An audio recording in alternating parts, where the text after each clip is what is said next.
Welcome to the Photoshop training channel. I have another great tutorial for you guys today. We're going to be creating a fashion magazine cover, and I'm going to show you some awesome techniques to create it. For this tutorial, we're lucky enough to have my good friend, the lovely Cheryl Vanderberg, who is a fashion blogger, as the model for our magazine cover. Also, for those of you who are interested in fashion, check out Cheryl's website at o2beamuse.com. She's got some great stuff there. Or you can just head over to her Facebook page at facebook.com/o2beamuse and just say hi and give her thanks for letting us use her photo as our magazine cover image. Anyway, let's get started with our tutorial. The first thing we're going to do is create the document for our magazine cover. I'm going to click on File in New. I'm going to name this file Magazine Cover. The width is going to be 8 inches. The height 11. The resolution 300 if you're going to print it out. If you're never going to print out your magazine cover, you can just leave that at 72. For the purposes of this tutorial, I'm just going to leave it at 72. And color mode RGB is fine since I'm not going to print this particular file, and even if you're going to print it, you can leave it set to RGB, and once you export it as a PDF for print, you can switch that to CMYK. But for now, RGB is fine. And although I'm not printing this image, I'm still going to work as if I were. So I'm going to add 0.25 inches of margin to my image. And this is going to be my bleed and print safe area. Then I'm going to press OK. Now for the next step of this tutorial, we're going to create some guides, but we're going to do something a little bit different. We're not going to click and drag guides to create our margins, and we are not going to go into View, New Guide, and create a new guide based off a pixel number or a percentage. What we're going to do instead, and actually I'm just going to click on the arrow tool, click and drag that guide back up to delete it. What we're going to do instead is we're going to use a free plugin called Guide, and is this plugin right here. Now, if you don't have this installed, go into guide.me and I'll show you what that website looks like. And this is it here. It's called guide.me, and it's a free plugin for Photoshop CS5 and CS6. If you have an older version of Photoshop, you can still follow this tutorial. You're just going to have to create the guides by hand, which is going to take a little more work, but you can still follow along. So the first step is to download the plugin onto your computer. This works for both Mac and PC. And follow the installation. I'm not going to go through that since you can just pause the video and follow the installation. It's fairly simple and very quick. So once you install the Guide plugin, you're going to have this interface here, and you can get to it by clicking on Window, Extension, Guide. And what you're going to do is create the bleed area guides. So type 0.125 inches. And by the way, my rulers are currently set to pixels. I'm just going to right click on them and select inches to change those into inches, since magazine covers are usually printed out and it's best to work in inches. And I'm going to do the same thing for all 4 of these boxes here. 0.125, oops, sorry about that, 0.125, 0.125, and actually I got to put the IN for inches, otherwise Guide would not know what to do. Once you enter these 4 values, press the GG button, and it automatically creates these guides for you. And this area here is the bleed area of our magazine cover document. What we're going to do now is we're going to replace the 1 with a 3 to create our print safe areas. So I'm just going to go ahead and remove those 1s and replace them with the number 3. And I'm also going to add 3 columns in 5 rows. And I'm going to add 12 points of gutter space in between those columns and rows. Once I do that, I'm going to press GG once again, and the Guide plugin will automatically create these guides for us. So as you can see, this little plugin saves you a lot of time. As I said before, if you don't have CS5 or CS6, you're just going to have to click and drag those guides into position, which will take you some time, but you can still follow along. Now that we have these guides created, we're going to use them as a way of guiding us as we place the objects into our magazine cover. So I'm gonna just press the double arrow here to hide this since we won't be needing it anymore. And we're going to continue into adding Cheryl's image onto this document. So I'm going to go into File, Open, and I'm going to select the Cheryl.jpg image.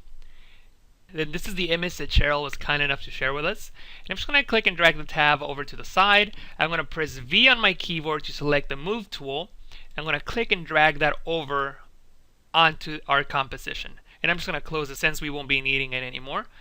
And what I'm going to do now is I'm going to scale the image down. But before I do so, I want to show you one thing. We're going to convert this into a smart object, and I'll show you why. I'm going to press Ctrl J on my keyboard, that's Command J on the Mac to duplicate this layer. And on the top layer, I'm going to press Ctrl T, Command T on the Mac to transform. And then I'm going to press Ctrl 0 or Command 0 on the Mac to get a bird's eye view of this image so I can see the corner handles. And I can hold Shift and scale this down without distorting it. And I'm going to scale that down even more. And once it's about that big, I'm going to press Ctrl 0 to zoom back in. Now, we scale this image down, but obviously I went too far, so now I want to scale it back up. And if I do so, maybe about that big, and press enter, notice that the image is distorted. We made the image so small that we lost a lot of information, and once we try to scale it back up, the information was gone and Photoshop had to fill in the blanks, thus distorting the image. And that's not good for us. So I'm just going to go ahead and delete that layer by clicking and dragging it over into the trash can icon. So what you want to do is right click on the layer and convert it into a smart object. That way, if you do the same thing, press Ctrl T to transform, Command T on the Mac, Ctrl 0 to get the bird's eye view, that's Command 0 on the Mac in the number pad. And I'm gonna do the same thing. I'm gonna scale this way down. Oops, sorry. I'm gonna scale this way down, and I'm gonna move it into the same position. I'll press Ctrl 0, Command 0 on the Mac, press Ctrl T once again, and if I enlarge it and press Enter, you'll notice that the image is not distorted. We're only making changes to the smart object. If you double click on the smart object and press OK, this is where the image resides. So if we make any changes to this image, it will affect the smart object. So I'm just going to close that for now since we're not going to be using it at this moment. And I don't need to save it since I didn't really make any changes. And what I'm going to do now is I'm going to place Cheryl's image where I want it. So I'm going to press Ctrl T. Ctrl 0 once again to get the bird's eye view, and I want to fit her face in this square here. So I'm just going to move that down, and I'm just going to increase the size, bring her down again, and you know what, I'm going to move the pivot point to her face there so I could scale it from that area there. And maybe it's a little too big now, so I'm going to scale that down again. And somewhere around there, maybe I'll move it up a few pixels up by using the arrow keys on the keyboard, and maybe move it over to the left just a little bit. And the picture is not completely straight, so I'm going to rotate it to the right just a little bit, maybe 1.6 degrees, like so, and press enter.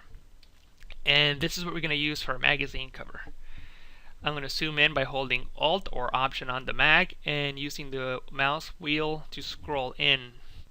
What we're going to work on now is the magazine masthead. So I'm just going to rename this layer and I'll just call it Cheryl. And I'm going to create a new group and I'm going to call that group masthead.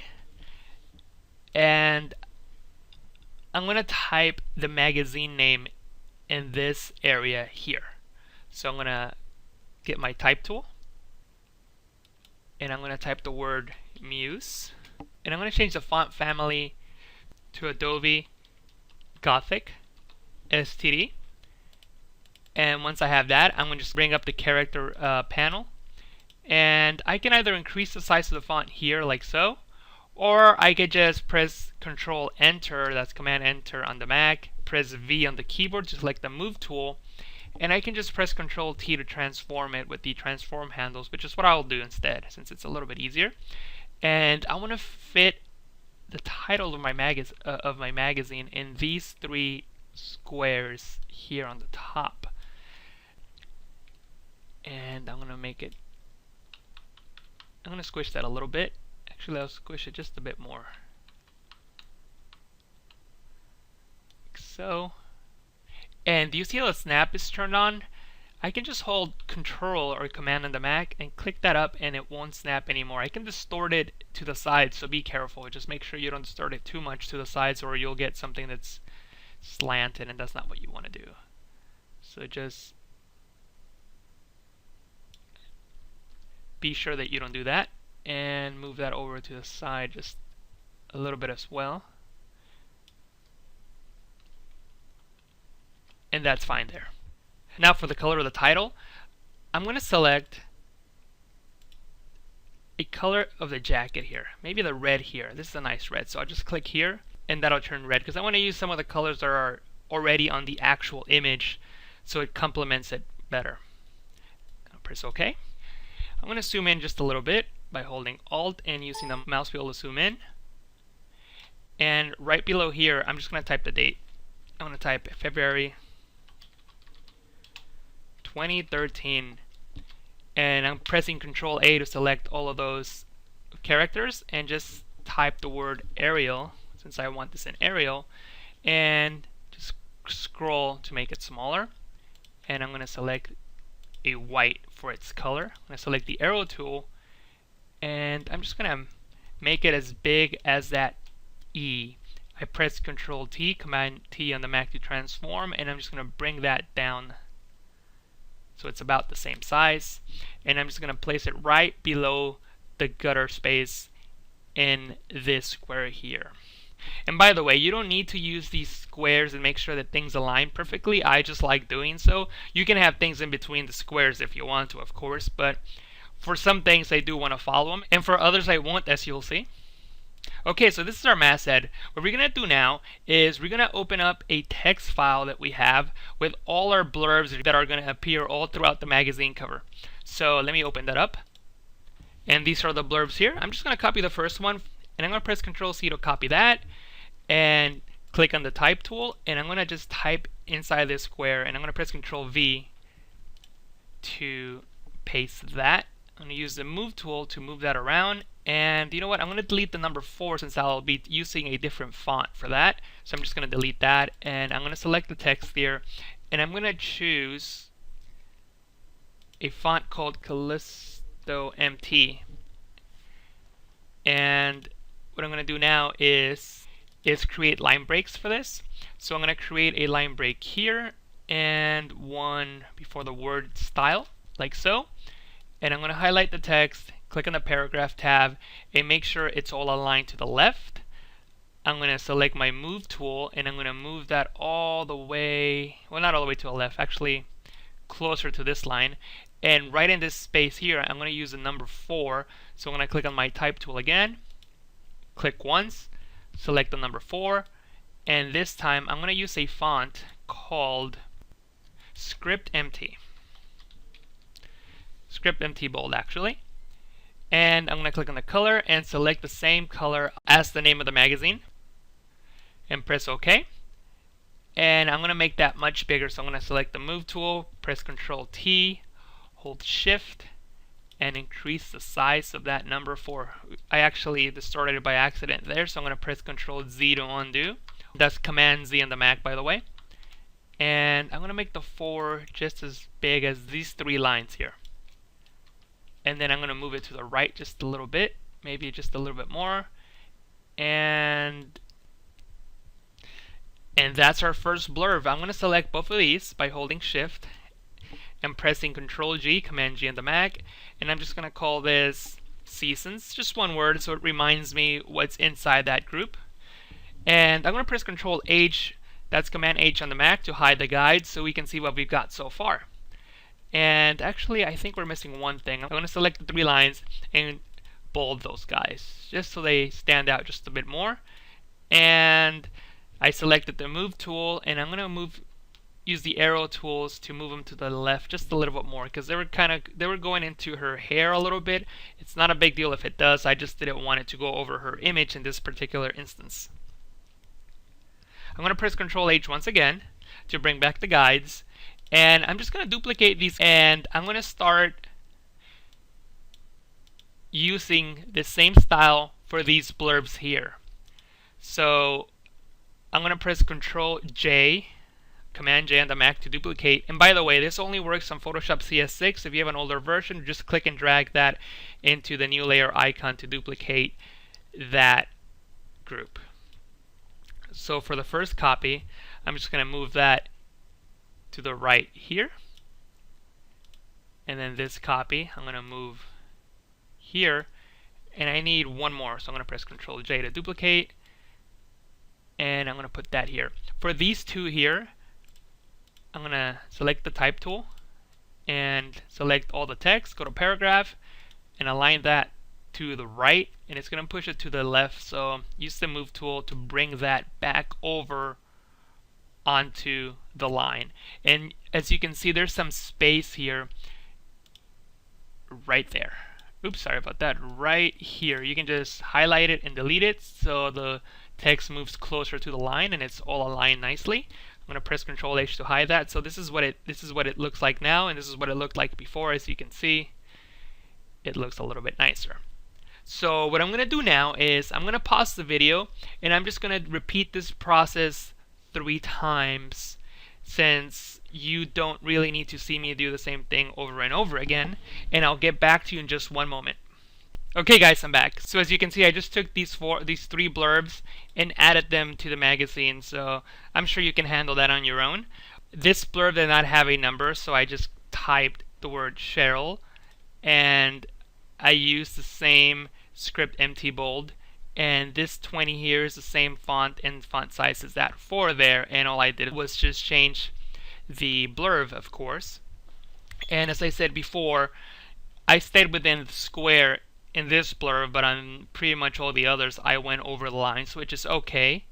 And the reason I placed these blurbs in this location was to have sort of a ladder that comes down like so. So maybe when you first look at the magazine, you might read the magazine name, and people usually read from left to right, so you might read this, see her face, move over to her name, the ladder comes down to her arm like so, and you read the one trick sparkling nails of the day, and maybe move over to the 20 feature fashionistas you might meet.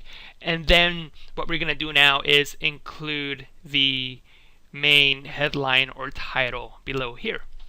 And what we're going to do for that is pretty much the same thing we've been doing. The only difference is that I'm not going to copy any one of these other blurbs. I'm just going to go ahead and start typing. And what I'm going to do is I'm going to use the same Callisto MT font, and I'm just going to type the words what to, and then press Shift Enter to move to the next line and type in where in, and that's it. On my paragraph, I'm going to make sure that I'm left align, and I'm going to click before the W and the word where, and I'm going to move that over to the right until the W is aligned to the letter A in what. Then I'm going to press Control Enter. That's Command Return on the Mac. Press Control T to transform, and I'm going to make this just a little bit bigger. And by the way, every time I do this, I always hold Shift to keep things constrained. And I'm going to move this up just a little bit over the line. That's okay. And right about the middle of this square is where that end should be. So the midpoint of this square is somewhere along the tip of the end there. And what I'm going to do now is I'm just going to click on the Move tool, hold Control or Command on the Mac, and click on this 20 here. I'm going to press Control J to duplicate that 20. And I'm going to grab that 20 copy and drag it all the way up outside of any other folder, like so. And by the way, this what to wear is in another folder, so I'm going to get that out. So I'm going to press Control click, Command click. It automatically selects it. I can click and drag it all the way to the top. I can close that 20 folder where it was before. I can select that what to wear line and the 20 copy by holding Shift and pressing Command G to put them into one group. So I can grab that 20 copy and move that down here. And actually for this one, I'm gonna change the paragraph alignment to right align. and I'm going to align that to the corner of this square here like so, and I'm using the arrow keys on the keyboard to move that down. Then I'm going to I can double click on the text icon here to select the actual text, and I'm just going to add a 13 before that like so. So now our main headline reads what to wear in 2013. I'm going to press Control Enter, Command Return on the Mac to accept the changes. I'm going to press Control H to hide the guides, and this is pretty much what our magazine cover is going to look like at the end. And I'm going to show you a couple of tricks just to enhance your magazine cover. One of the first things I'm going to show you is I'm going to click on the zoom tool and zoom into this area here, and we can add an outer glow to that text so it's a little more legible. So I'm going to click on outer glow like so. I'm going to set the color to black, blend mode to normal, and I'm going to bring the opacity to 10% and the size to 10 pixels. So it's a very subtle shadow that we're giving the text there, but we're using an outer glow to do that instead of the drop shadow, so it affects all sides of it equally. So the text becomes a little more legible. So I'm going to press OK. So you might want to do that in your image if the background is a little bright and the white font is not as legible as you would like it to be. Another thing we can do is click on the Cheryl image, add a layer right above that, and set your foreground color to 50% gray. Press OK. Fill that layer by holding Alt and Backspace. That's Option and Backspace on the Mac, and setting your blend mode to soft light. What you can do now is select the burn tool and darken the areas around the text like so. So this is after and this is before. You can see the changes there. So, and you can also do that if you want to touch up some of your image's highlights and shadows too, by the way. And the next thing I want to show you is adding a barcode. Since I know this magazine won't be actually printed, it really doesn't require a barcode. But something that you can do, and by the way, I press Control H to bring back the guides, but another thing you can add is a QR code, which can be read by smartphones, and you can link them to your website. So let me show you how you can do that. I'm going to add the QR code to this image. I already have it here. And I'm going to do what I did before with Cheryl's image by just clicking and dragging that in there, and also converting it into a smart object so we can resize it and scale it as much as we want without distorting the image. So I'm going to press Control T, and I'm just going to bring that down like so. So if your magazine requires a barcode, this is a good spot to place it. And if it doesn't, like ours, you can just create a QR code. And like I said before, once a cell phone scans this, it will take them to any website. This QR code is set up to take a user into Cheryl's website, o2beamused.com. If you don't know how to create one, they're actually very simple to create. You can just go to Google and type in QR code generator, and you can click on any of those websites. Actually, the one that I use is this one here, the qrcodegenerator.com. And all you do is put in your URL, so http:// and I'll just put in the Photoshop training channel.com, and you can click on generate, and it'll generate the QR code for you. You can select any of the image sizes here, or put in a custom image size like so, and you can just save the image onto your computer. So that's how you create QR codes. Okay, so before I let you go, I want to show you one other thing that you can do. You can click on the smart object that contains your photo, press OK, and you can create all kinds of cool effects here. You can add, for example, a black and white adjustment layer, and press Control S to save, Command S to save on the Mac, and you can go back into your magazine cover file, and notice what happens to the magazine cover. It's now black and white. And since this is an adjustment layer, you can actually paint with black, and you can bring in some colors back. So maybe we want to have our model, and I'm just going to go really quick here. I'm not going to be too perfect on the edges. I'm just giving you some ideas here. You can just paint our model's body back in with color like so. Press Control S to save. we go back into our magazine cover, and now our model is in color and the background is in black and white. And of course, if you use the black and white adjustment layer, you can set these adjustments so you can have a better black and white background. But I'm not going to need that for this image. I just wanted to show you that you can create all kinds of effects on the smart object and they would apply to your magazine cover. So I'm just going to delete this since I won't be needing it. I'm going to press Ctrl S to save. I'm going to come back into our magazine cover. And the last thing you can do is set the title of the magazine behind Cheryl. And let me show you how we can do that. I'm just going to click on the masthead and I'm going to click on the title of the magazine, which is Muse in this case. I'm going to add a layer mask. I'm going to zoom in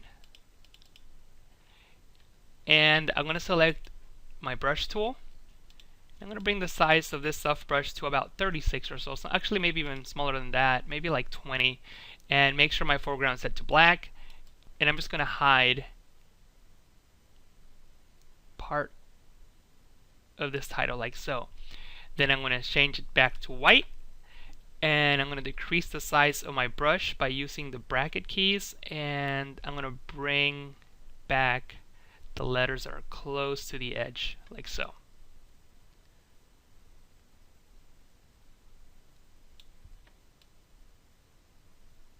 And there's some red here, so I'm going to change it back to black and hide that as well.